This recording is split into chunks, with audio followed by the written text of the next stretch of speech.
Next నేను పిలవబోయే person తను ఏ సెక్షన్లో కొన్ని రోజులు ఉంది, బి సెక్షన్లో కొన్ని రోజులు ఉండటం వల్ల అందరికీ సుపరిచితురాలే, కానీ నేను ఎవరికి తెలియను అనుకుంటుంది. కానీ విట్టిపల్లి జయిస్తా. వెల్కమ్ టు జయ. మరి నాకెందుకు బి సెక్షన్లో ఉన్నట్టు అనిపించింది? ఇంటి పేరే మారింది కానీ నాకు పేరు కూడా మారింది. అయితే నేను ఫ్రెండ్స్ గురించి కాదు, నేను స్కూల్ గురించే చెప్తాం అనుకున్నా.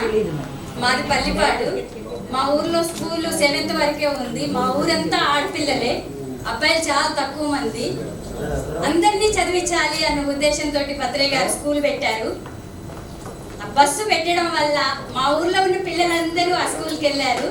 దానికి మాత్రం నేను ఇప్పటికి కూడా మా పిల్లలకి రోజు చెప్తా ఉంటా, మా ఇంటి పక్కనే ఉంటారు, సార్ చాలా చదివారు, మమ్మల్ని కూడా చదివించాలి అన్న ఉద్దేశంతో స్కూల్ పెట్టారు.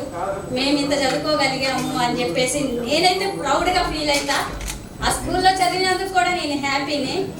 రామనర్సయ్య గారంటే కొంచెం భయం. ఎందుకు అంటే నాకు అసలు సైన్స్ రాదు.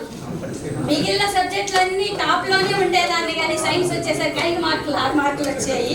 ఇంకో భయం ఏంటంటే మా అక్కేమో బాగా చదివేది, నేనేమో మొద్దు. ఇంకంతే. అందుకే నాకు ప్రగతి అంటే కూడా చాలా ఇష్టం. అసలు మేము ముగ్గురం అక్క చెల్లెళ్ళం, ముగ్గురం కూడా అక్కడే చదివాం, మంచిగా ఉన్నాం. మమ్మల్ని మాత్రం మంచిగా తీర్చిదిద్దారు అని అంటే మాత్రం అది ప్రగతికే చెప్తా. నేనైతే థ్యాంక్ఫుల్ టు ప్రగతి స్కూల్. అంటే